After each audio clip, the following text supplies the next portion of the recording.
Let me just say welcome, everyone, and thank you for joining us today. Today we have three incredible guests who are here to unpack for us the great Capitol Hill tradition that is the Congressional Football Game. So let me just start out by thanking you gentlemen for being here. Thank you for your time and certainly coming out and sharing with us. So let's just go ahead and get right to it. I'd like to introduce the three guests: retired Capitol Police Officer, Command Sergeant Major in the Army, and a founding member of the Congressional Football Game, representing the Capitol Police, Jim Davis. Jimmy, thank you. Also, we have with us four-time NFL Pro Bowler and Washington Commanders legend, Mr. Ken Harvey. Ken Harvey. Kenneth, me. And our third guest is NFL analyst and Philadelphia Eagles great, Mr. John Booty. Thank you. No, Welcome, hold it down, gentlemen. hold it down. Hey, by the intros, could you tell without us raising our hands who was who? It's a good test. So let's just go ahead and get started with the first question. And Jim, can you tell us a little bit about the history of the game and how it got started? Sure. I can tell you the history. It started obviously in 1998. We had a shooter come in the Capitol, and unfortunately he shot and killed two of our police officers, J.J. Chestnut and John Gibson. I worked with J.J. I didn't know John honestly that well, but he was a plainclothes officer in the DPD section. J.J. worked the document door for several years. Very much like myself, he was a father. He was a retired military guy, and a Capitol Police officer, and probably one of the nicest human beings you ever meet in your life. Shortly after that occurred, there was an outpouring of certainly of warmth and love and a group that wanted to do something for the officers and their families.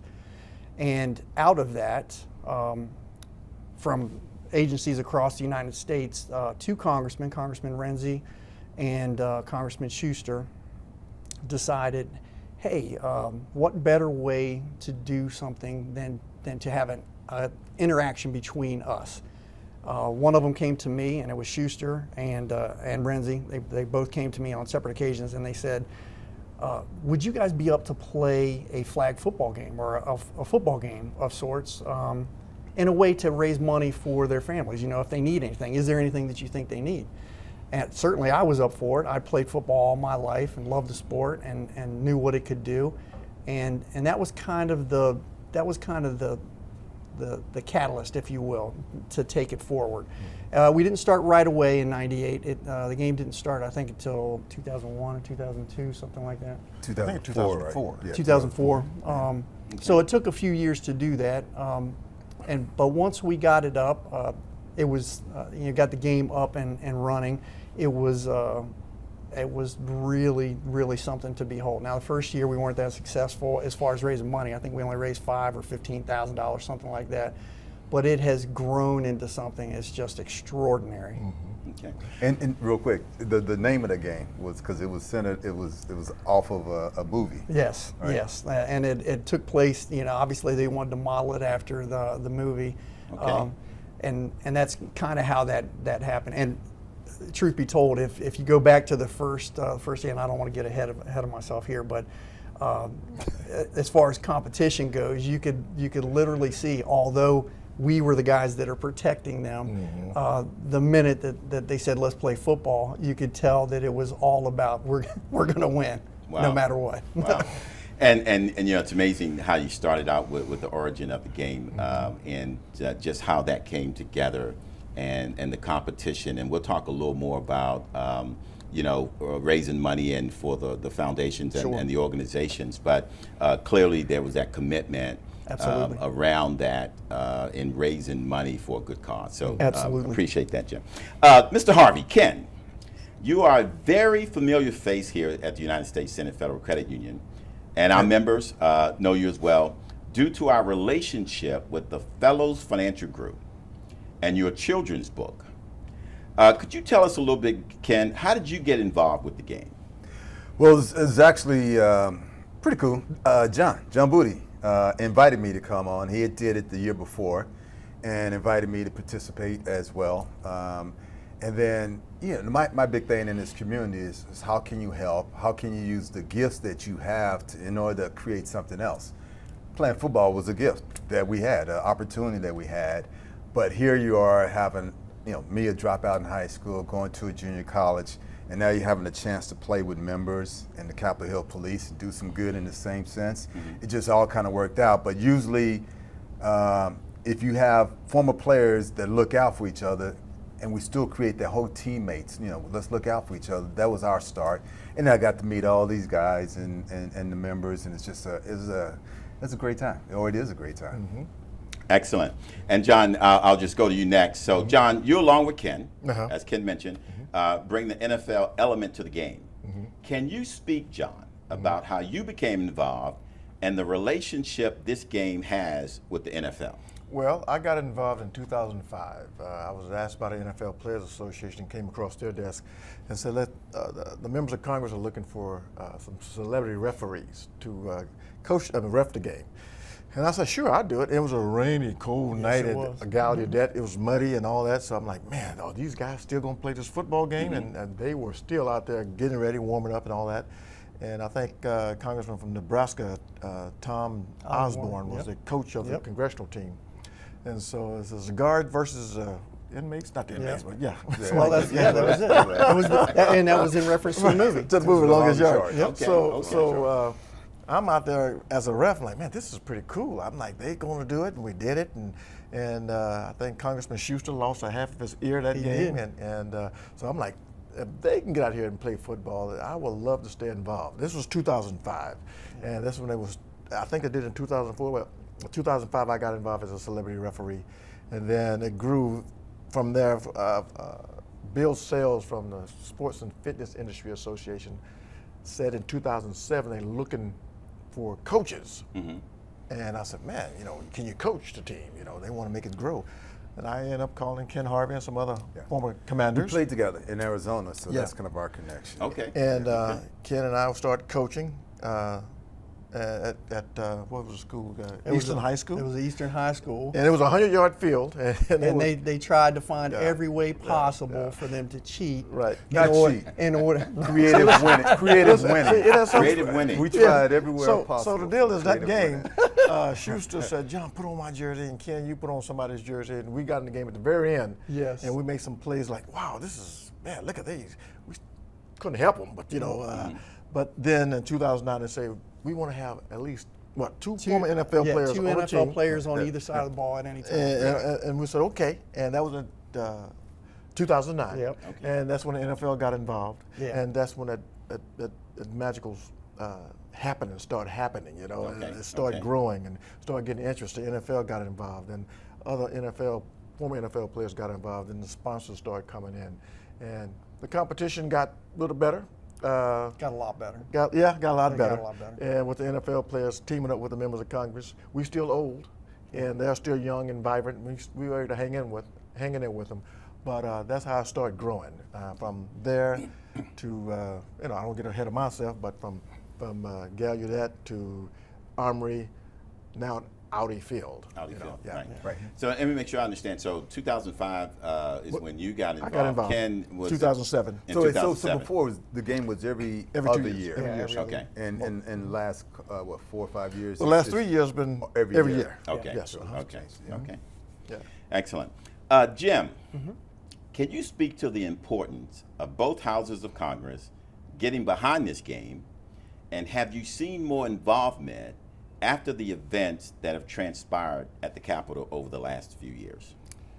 To your first point, the importance of it. I think there's a couple ways to tackle that question, but I think one of the first things to say, the importance of it is collectively. Not only does it bring Democrats and Republicans together to win against us, as that big brother, little brother type of rivalry. And their way to give back, but it also collectively brings everyone to the table for a common goal. And I think, there are many life lessons, and we were talking about this just before we started, Ken and I, and certainly I've had a lot of life lessons, as a military guy and as a police officer. And so have these guys throughout their life. But collectively through the game over the last 20 years that I've known these guys now, two of the best human beings you're going to meet. We have collectively also had some life lessons that we've gone through. Mm-hmm. And when you see that unfold person to person, as opposed to just looking at this guy as a member of Congress, this guy's a senator or this guy's a congressman, that's really something to see. And I wish behind the scenes, I really wish the public could see that at large, because you don't get to see that part every day. And then you develop a personal relationship with those guys. Certainly I could tell you a dozen funny stories about, Congressman Jackson or Congressman Renzi or any of these guys. When you have a personal interaction, especially before or during the game, when you're jagging each other. But that's absolutely fascinating to see, and something to behold. And we're going to get into the competitiveness of the game, and that's where we're going to go next. But I can remember, and I want to make sure I've got these facts right. So when I came back to the credit union as CEO in 2019, I remember attending a game. It may have been at Gallaudet. Me and my wife came, and I believe the Capitol Police kind of put it to the NFL players. So we're going to talk about the competition. Now, I know I've got some guys here that, look, I've watched you. There's only two of us on the field. Look. Yeah. I've watched. And that's part of what I was talking I've about watched both of you on Sundays, okay? So I just want you to know. Yeah, you may get tackled live in your seat. Right? Wait a minute, be careful with that. He's sitting right here. I have watched both of you on Sundays and enjoyed it. So we'll get into the competitiveness of the game. So let's jump into it, the game itself. So all three of you are coaches, but you also play in the game. Yes. Tell us a little bit about that. Well, I'll start off. Everyone's looking at me and I like to talk. One, as former players, former military, it's hard to just sit there and coach and not be a participant in it. Two, the members are like, we need you to jump in the game. Right. And then it's just kind of it's fun, right? It's for some of them, they've never played it before, or it's an old memory, and they get to be part of a team. And it's what John and I talk about when we work with them. You'll never win with just your offense or just your defense or just your special teams. It's everybody together, right? And so you try to throw our messages in there in the practices and in the game. I'll stop talking, let someone else. Well, you sure? I'm just waiting. You're doing a great job. As far as former NFL players and military personnel, it's nothing like trying to find that next little competitive juices flowing. So you get opportunity. At our age, you still go out there and compete against Capitol Police officers and whatnot, and team up with members of Congress. That's what it's all about. I like when you notice he keeps saying that. All three of us are the same age. He keeps saying younger Capitol Police officers, but all three of us are the same age. We're the same age, yes, but I know his team is a lot younger than we are. Gotcha. See, that's what I'm saying. That's what I'm going with. Some of them are. Some of them are. Some of these guys. So are some of the members of Congress. Just saying. I'm just saying. 60 is a young. I'm just We've had some older members. What is the beautiful thing about the National Football League? It brings people together. And fans love to watch their favorite teams, the Dallas Cowboys, the Philadelphia Eagles, the Washington Commanders, on Sundays. And then we give them an NFL experience, playing alongside some NFL greats, some legends. People love that, being coached by the players, the legends, and being coached by the military. And then, like, if somebody can beat me or Ken on a deep route, or Herschel, or Gary Clark, they're gonna take it back. Like, man, I know he was a guy back in the day, but now I can speak to that one of the members from has our a side picture for sure. of me in practice running him over, and he's all giddy about it. Yeah. It's in practice. Yeah, and he thought it was like, oh man, I got ran over by Ken Harvey. He got on his wall. I'm older. I couldn't stop because I ran him over. And that's a moment he ended up telling his grandkid. Right. Oh, absolutely. It's so much fun, right? And Jim was about to say inside the DC Armory, Herschel. We said Herschel Walker, the great Georgia Bulldog, Dallas Cowboy. He playing corner. I said, oh my God, and they took him deep. And Yep. somebody just scored a touchdown. And I said, I told Raven Caldwell, I said, Raven, go there and tell Hershey got the game, man. He's not playing well. You tell me. I can tell you from our side, from the Capitol Police side. I mean, I played football my whole life. I ended up playing in the military, and I played overseas in the European Football League as well. And most of the guys, to be honest, most of the guys on the Capitol Police that play in the game played either college football or, so they're not a bunch of scrubs or guys that are just, weekend guys. Right. But when you line up, we went up in the game that John's talking about specifically, and that was a knockdown, drag-out fight. It was scored back and forth, and it was an inside game. They had again tried to shrink the field to make it a little more competitive, this and that. I had 2 touchdowns that game, and Ken literally looked. I can't remember the guy's name, but he was playing for the Broncos. Ken looked at him, and after the second one, it was right after Terrell Owens had done the Sharpie thing. You remember that? Right, I do. So I took a Sharpie out of my sock just to mess with him. and I go, Ken, which one do you want me to do next? And we talk about people telling their grandkids. Jim's telling his grandkids about this absolutely, too, right? Absolutely. I'm gonna pop by. That ain't how it went. So after the second one, I looked over at Ken and I did the Terrell Owens Sharpie. He looked at the guy that had played for the Broncos because he had a Broncos jersey on, and he goes, "Don't let him score. Don't let him get the ball. Don't let him touch the ball."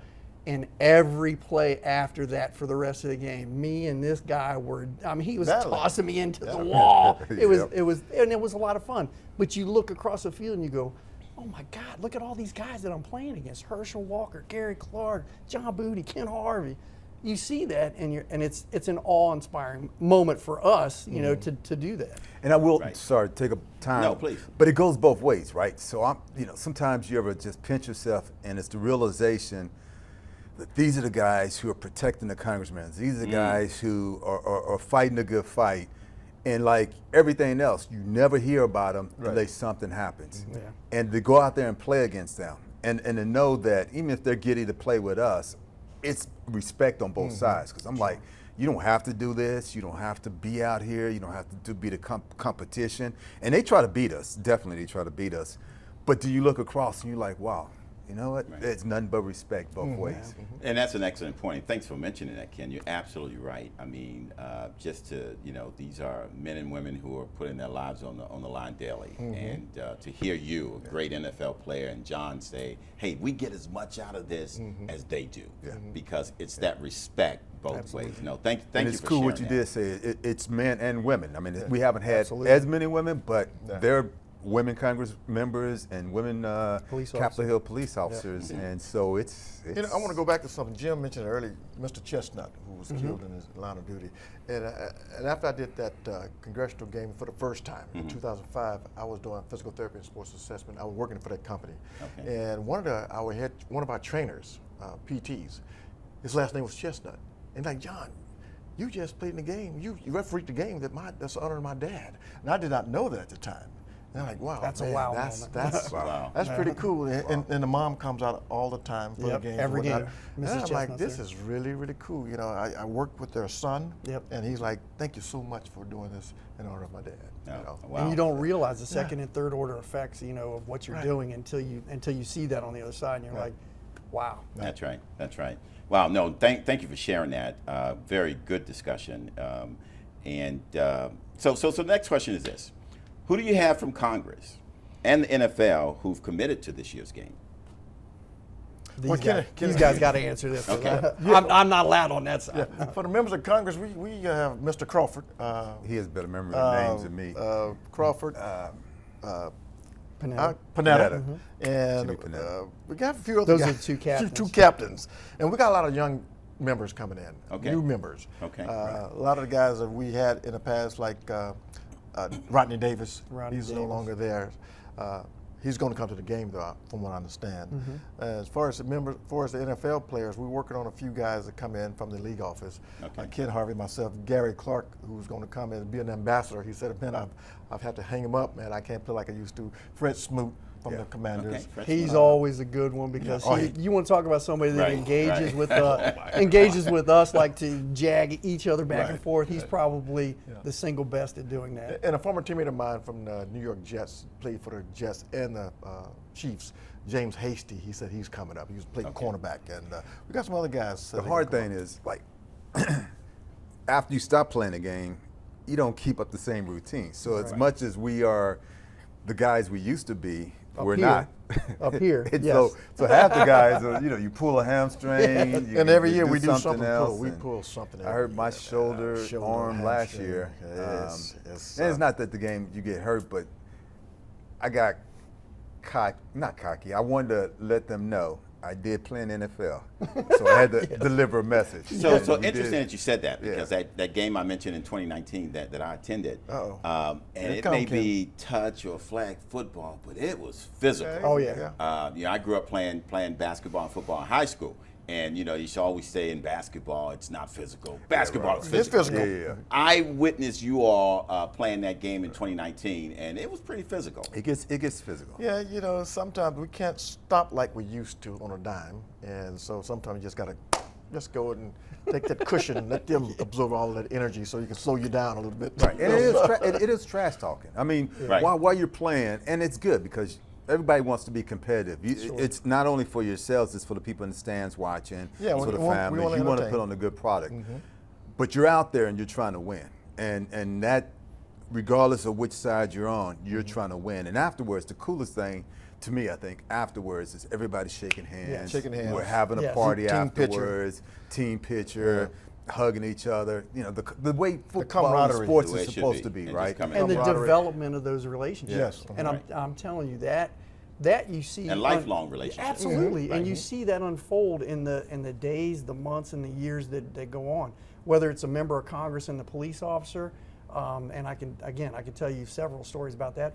Or me and Ken or me and John. I mean, I've known these guys now 20 years, and you develop that friendship, and you go, wow, and each one of them has a different platform, and you go, hey, what can I do, or what can I bring you into on this platform based on what you're a celebrity. You're a celebrity. I'm a military guy, so if you have something that comes up in one of those ranges, give me a call. Pick up the phone, and give me a call. It is We have a cabinet member who have played last two games from Biden's office. Yeah. What's his name? Oh, from President Biden's office? Yeah. Okay. Yeah. In He's the administration. Okay. Secretary. Secretary. We've had people there. We had Nancy Pelosi there at the game one Veterans time. Affairs. Who's Veterans Affairs? yeah. Secretary. I don't remember. off Okay, the top so of my head. Secretary of Veterans Affairs played in He that game. comes in and plays. Yeah. Okay. Okay. Yeah, and Nancy Pelosi's been there a couple times. But to your earlier question, in reference to when they had new guys come here, that was one of the first calls that I got from Schuster when Congressman Schuler came on. They said, "Oh, Jim, have you seen who just got elected?" And I was like, "No." And they go, "Schuler. He used to play quarterback for the Redskins." And I was like, "Yeah, okay, yeah, we're okay. we got you." Well, you know what? Right, I right. got to go to his defense. They had a couple of games good games against him against 2007. Yep. They lost at the high school, Yep. At Eastern? Eastern High School, and then we were in the Armory. I was deployed for that one No, actually. you were there at the game. No, I was deployed for one of them. I can't remember which one it was. 2009 game. No, I was. We went overtime. Yeah. Overtime, okay. Schuler hit number 42 in the back of the end zone. to win the Yes, game. he did. That was at the Armory. That's all I'm saying. He hit me in the back of the end zone for the winning touchdown. See, he So keeps talking about this, but these guys cheated to get the ball back on a safety. Hey. I was like, who gets If the you're ball not back cheating, on you're the not safety? trying. But the deal is, So we again, won the game. Again, going to overtime talks about the competitiveness. So There it is. let Absolutely. me ask this. So this is a family-friendly event. Okay, let me okay. But again, let's make no mistakes about it, right? There's a serious level of competition that Yes. happens on the field and leading up to the game. Can each of you speak about that and how much it plays into the excitement of the game itself? I think you kind of touched on that, but if you could just talk about that. That competition just kind of rises up. Well, I know for the members in our practices, they stress, hey, listen, we out here to learn, but we want to beat the Capitol Police. Yes. I know Rodney Davis, all he would talk about, we want to beat the Capitol Police. We let's learn as much as we possibly can. And Lord help us when he did. We Oh, my won, yeah. goodness. When we Yes. won, they went to the floor and Right. talked about the game. On the floor. On the floor. Okay. Yeah. They were so happy. Yeah. So We were leading up to it, it's like the first week of practice to get everybody in shape because there was a lot of people kind of pull up a little bit, but then in the second week, and then game day, I've never seen some people get like really It's fired like a real up, game. gung ho, ready to They're play. sitting on the bus shaking. Like, whew, goodness gracious. Like, man, you what the okay, heck? man? You scaring me. I mean, They get ready for it's it. The competitive. competition is there. The And competition that's is the way there. it's supposed to look. It's reality of life. Even if you're a member, you're Democrat or Republican, there's competition. Yeah. The thing is that, and we try to stress all the time, that also has to be a level of respect. Same thing with the Capitol Hill Police, right? You can see some members walk by and treat the police like junk because you're just doing your job. But you get a chance to say, man, you're more than just that. You treat everybody with respect, and hopefully that's what the game is teaching, that it's respect. And we could point out that you can have all the title you want, but if you can't run this route because you have no idea what it is, because you've never seen it, that's a learning curve. That's like everything else. You're not great in everything. Sometimes you have to be humble. And it's a take team the effort lesson. right there too, Yeah. right? Yeah. Yeah. Being And- coachable and having a team to effort. Ken's point, I think if anything, the event certainly in '98, the catalyst for initiating this, showed members of Congress at that time, hey, this is pretty serious. Understand what these men and women do for you every day. Yeah. And then that happened again at the baseball practice, and then that happened again on January 6th. Right. And you have a very clear understanding at that point that, very similar to our men and women in uniform, your men and women that are in uniform in your community as police officers are doing the same thing for you. Right. They're protecting the members of Congress and the Senate, but they also protecting the people who come visit those buildings and visit members of Congress. That's kind of not seen as well, because Excellent there's a point. lot of people come up and visit the Capitol. They want to have their school trips and all that. They're protecting them too. Protecting them. Yeah. And thank you all for sharing that, because that part of it, as Ken was saying, you don't want to miss that part of it, right? And that whole respect. And John, you just mentioned that they respect those who come to Capitol Hill. I was talking had a podcast with Chief Manger, and one of the things that we talked about, and I thanked him, because we've got our campus down there, our credit union there, and our members come in, and the Capitol Police, they protect that entire campus and all of Capitol Hill. So Ken, thank you for raising that, and all three of you, because I think we can't say that enough, right? We can't say that enough. So mentioning that, so earlier this year, as I mentioned, I did have an opportunity to interview Chief Manger, and he seems to feel pretty confident about the guards making this 3 in a row. So Ken and John, you please, represent the let me say mean something. machine. What do you have to say about that? So the chief surprised me. I didn't know he talked as much smack as he did. He called me. He said, "Look like I've been eating extra donuts. Look like I done got fat." I'm sitting there like, "What in the world?" All right, I'm gonna hit one of your guys, man. And so, I mean, it's an all in jest. And he actually pulled me to the side. And he's like, "I do it because I know you can take it." Right. But he really can't. But no, I really can't, because you find things that motivate you, right? And if you're a nice guy, you got to find something that's going to get you to the next level. But I think that's the competitiveness. You just try to have some fun out there. But he said 3 in a row. 3 in a row. Well, That's messed up.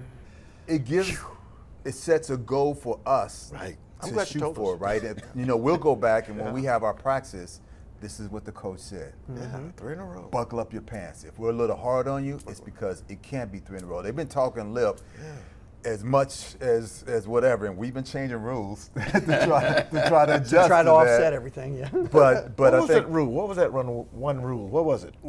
You guys changed the rules Okay, every but game. we had no.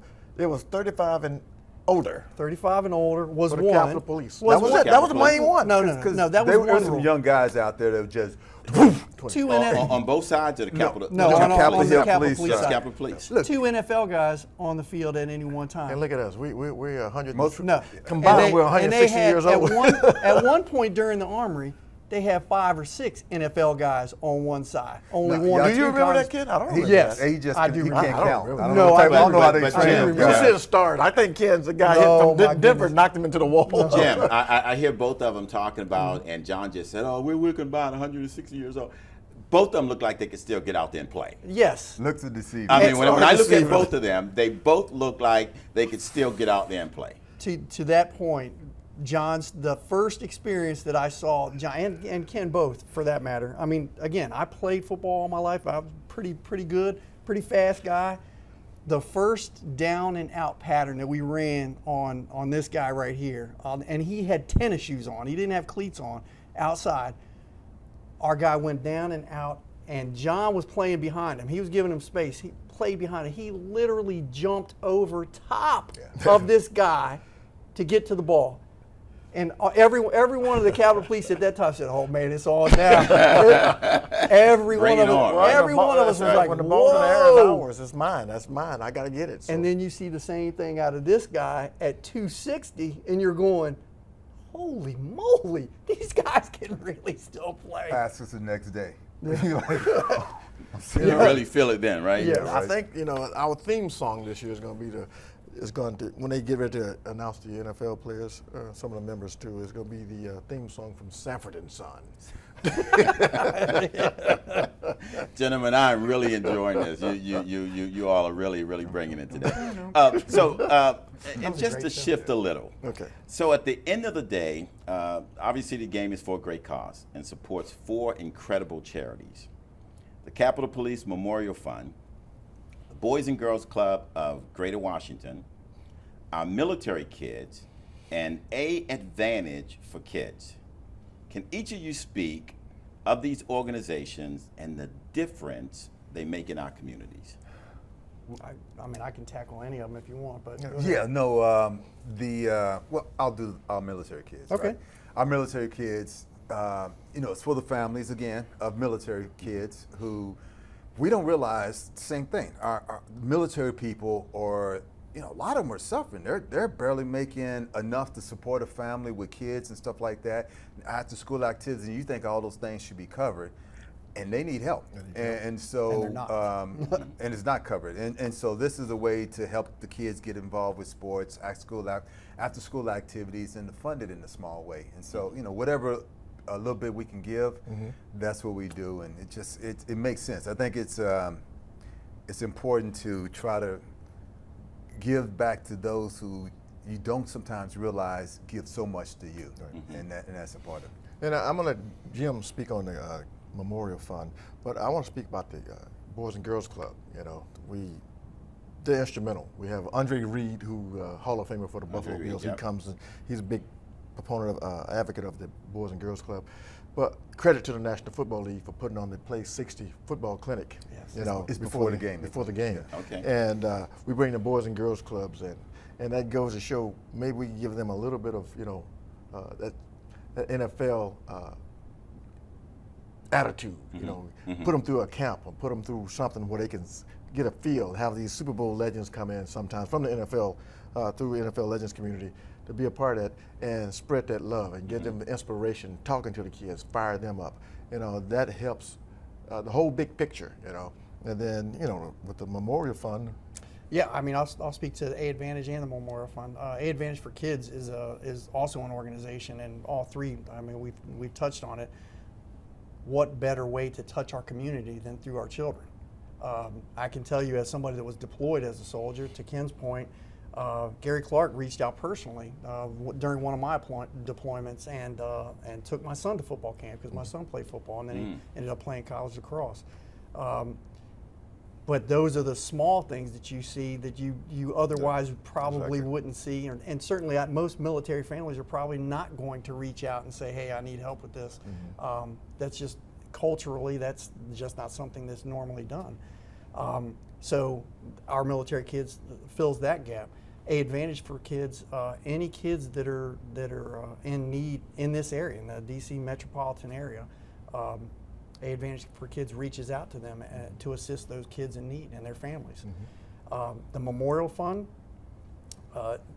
again, most people probably would not think that everything wouldn't be covered in the event of a loss of a spouse, but you don't think about what follows that. For example, if that person was the only provider in that house, well, that person's now gone. Yes, you may get X amount of dollars on this, but what happens after that?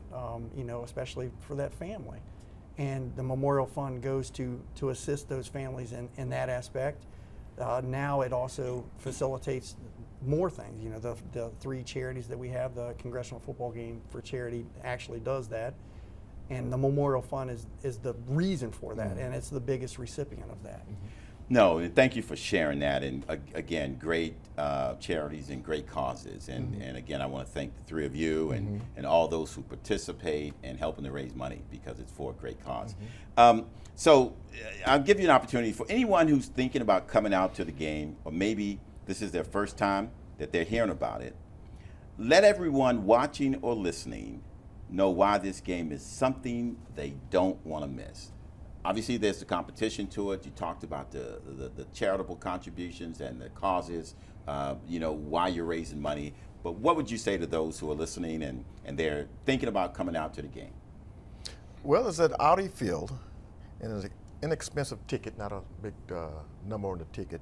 And you get a chance to come out there and enjoy yourselves and see the members of Congress, the most powerful people in the world, team up with the NFL players and against the Capitol Police and having fun. And if you come out, you can have your kid participate in the Play 60 clinic. It's a family atmosphere, a joyous time. The competition on the field is what it is, but we just want folks to come out and just enjoy and just support the causes. Excellent. Jim? I would say everything that John just said, and I would say the most important aspect of that is you get to see all of those groups in a different light. When you look at, and you see, and I've experienced with this with Ken firsthand, when you see that person as just a regular person and you're talking to them the way that you and I are talking right now, versus you see this guy on Sunday or you see this guy on Sunday and you're like, oh, you know, you see him in a different light. Well, the same holds true for some kids if they want to be a police officer, and the same holds true for kids that may aspire to be a member of Congress, and they see that firsthand, because in that venue, they're totally different, and it is a family event, so you get to see that firsthand and be part of it. Excellent. The hard thing about going last, because they said everything I wanted to say, but it is, I think, the reality of humanizing everyone, because the world right now, to me, it seems like it's becoming so separate. You see that person, you're separate, you got your view, you got this view, and everything's becoming so separate and putting a label on them that you don't take the time to know them, or you don't take the time to see them outside of that light. And so this gives everybody a chance to see people outside that light. Plus, you know, you have fun on the field, and afterwards, everyone gets together. We have this big party afterwards, and it's a fun party. And so it's good. You get to hang with everybody, and you get to have a good time. And you get, like I said, sometimes it's just that glimpse. Real quick, because I got the camera and the mic. Uh-oh, you got the camera and the mic. Camera and the mic. Let's take a nap. In college, there were guys, because I'm from Texas, you know, you grew up and you thought, you know, Texas, anybody with a cowboy hat and chewing their mouth, they're going to be a certain type of person. But when you're playing football, you realize, you start playing with the guy. When you guys are competing and going against the same thing, and you start listening to the guy, you start realizing you have a lot more in common than you think. And that person may end up becoming your best friend, which some of them did, right? But I already had that stereotype that got knocked out through sports. And that's what John and I, and that's what we all talk about, is how sports is such a great overcomer of those type of stereotypes, and this is what the event is. I want to make another point. We have practices, and I miss. Can I tell the story, Ken? Sure. Okay. So it's a lesson behind it too. So I missed practice, and Ken had practices. So next day, I think it was a Tuesday, and I came in on a Wednesday morning. It's okay, and I was just like, I'm running the offense. Ken running the defense. Ken has a day, you know, running his defense. So I'm just going off like, come on, let's go. I'm just rapid fire. Let's go, God. Let's go, Ken. Get your defense ready. Go, Ken. Hey, offense, let's go. Boom, boom, boom. Ken got mad. I know when he gets mad, he started rocking. The head started bobbing. I said, oh, geez, Ken is mad.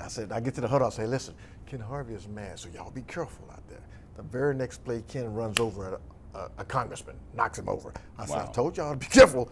So at the end of practice, we all together, Ken's still steaming. He was like, oof. He ready to kill me. So I said, Ken, we had a great practice. Yeah, I apologize. I just got in the heat of the moment, man, but that's what it's all about.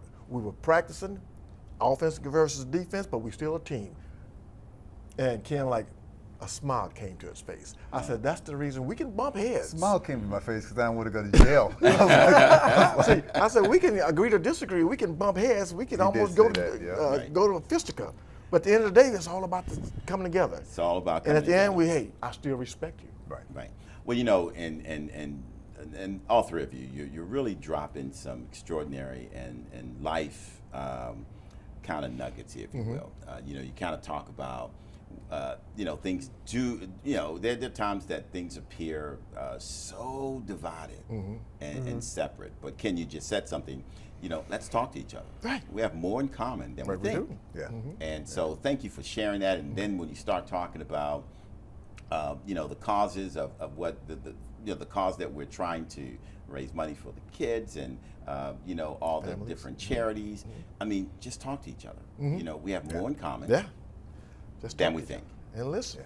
And listen, It'll work out. thanks for sharing that. Thank you. Thank you. As we begin to kind of wrap this up, the Capitol Hill Police have an incredibly close relationship with the Senate, and obviously here at the United States Senate Federal Credit Union, going back almost 100 years.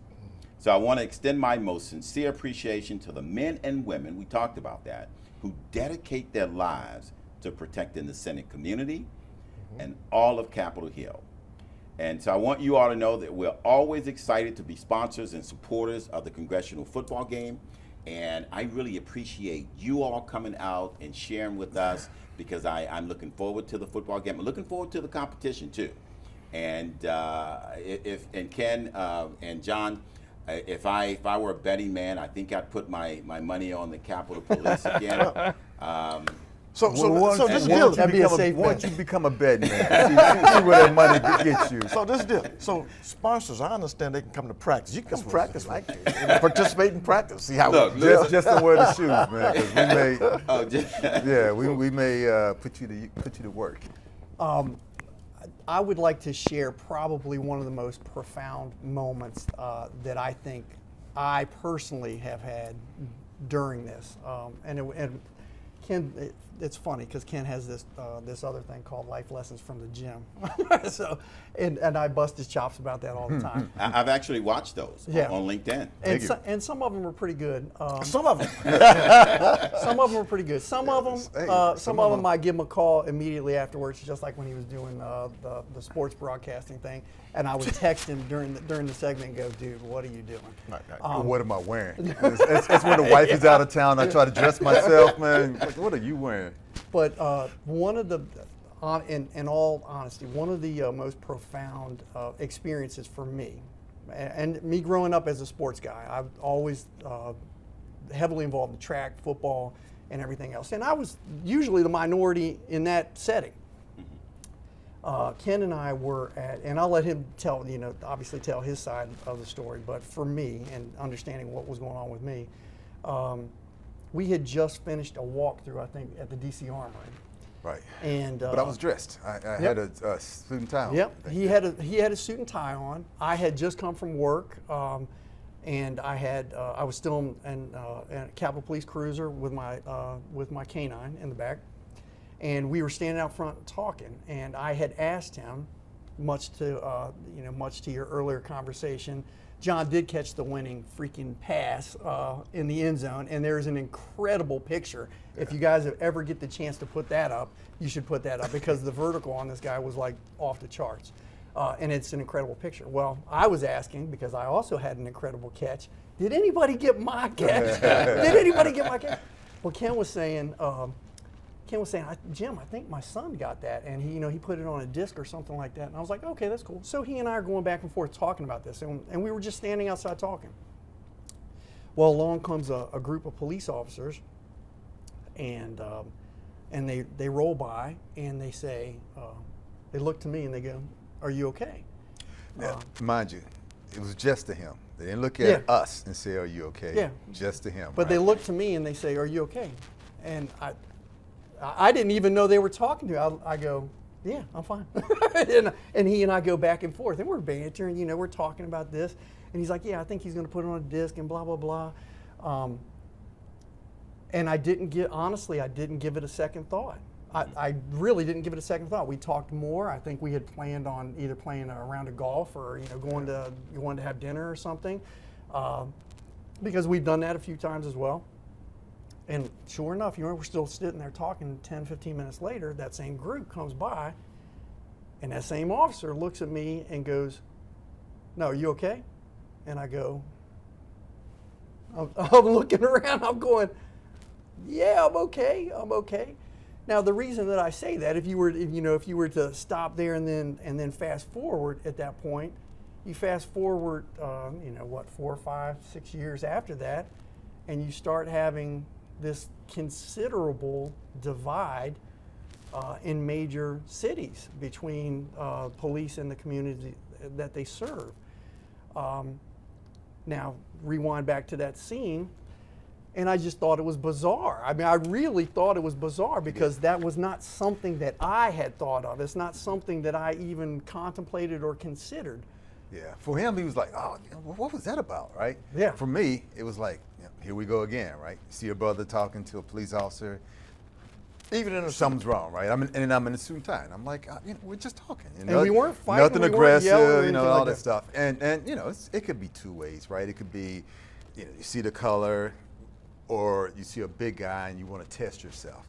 But either way, those two people who walk away, I got my memory, he has his memory, and it could affect us both totally differently. I mean, fortunately, we were friends when we talked about it. Yeah. But I could have walked away saying, "Here it is again, son of a gun." You're mad at the world. Right. And the next instance, you're ready to jump because that's a normal thing for you. So he and I live relatively close together. We have to drive home the same way. He gets in his car and he drives away, and I get my car and I'm driving the same way, and it just did not set well with me. So I'm like, dude, I call him up. I go, what was that all about? Yeah. And that's when he explained. He goes, "Jim, that happens more often than you would think." Mm-hmm. And I really stopped, and it was a moment that stopped and made me look. One, as a police officer, how am I representing myself? How am I conducting myself that either directly or indirectly influences people? And I think, by and large, if you look at this game, or if you look at that as a message in a whole, you have to be able to take a step back and say, am I doing everything I can to move this forward? To move, whether it's police and community relations forward, whether you're talking race relations and moving that forward. The reason that was so out in left field to me was, when you go in the Marine Corps basic training, one of the first things that they tell you, you're not black, I'm not white. You're dark green, I'm light green. Mm-hmm. Because believe me, when you go overseas and you got that American patch on your shoulder, you're not going to care if that guy's black or white or any other color. Together. Exactly. You're going to care if that person's American and they're covering your this side or that side for you. And I think the same would hold true in most group settings or team building things that you're talking about. And I think there needs to be more of that. But that was an aha moment for me to go, I had never even thought about that. I'd never contemplated that because I had never been in those shoes. And I literally just witnessed this guy be in those shoes. Right. And that's a story that he and I tell all the time. And especially if you know somebody, then you're like, sure. Wait a minute, that person would never, how could you treat them like that? Right. And then we end up doing a Zoom call with Panetta and Davis and VC and just yourself, me and Ken, to talk about relationships. To talk about that specifically, Wow. No, thanks for sharing that, Jim. Absolutely. We really appreciate that. Absolutely. And it just goes again to, we have more in common than That's what we think. 100%. Ken, when you mentioned that earlier, it can resonate in a whole lot of ways, right? All we have to do is talk to each other. That's it. And it sounds like then when you had that aha moment, you didn't think about it initially. Then you chatted with Ken, and then you had shared, both your perspectives. Absolutely. Again, we have more in common than we think. All we got to do is talk to each other. Well, and we spoke about that, and John and Ken both brought that up during the podcast that he was talking about, where they say, well, Jim, is this is this a perception or is that a perception? And this is how this might be here, and this is how that might be here. And both of these guys know me, and they certainly know all the other players on the team. So they might not have that same feeling or understanding other than what they've seen with that. If you haven't, then you're going to be very very naive as far as certain things go. But if you've had outside experiences and you can bring those to the table and go, well, I've experienced this or I've experienced that. And you can say on the flip side, well, yeah, I've experienced this too. So, Right. you know, whether you're talking about, again, you know, the things that we just mentioned. Right. No, excellent. Right. Well, gentlemen, thank you so much. I really enjoyed this. Thank you so much, John. Appreciate you. Jim, Thank you thank very you so much. much, Ken. I really appreciate it.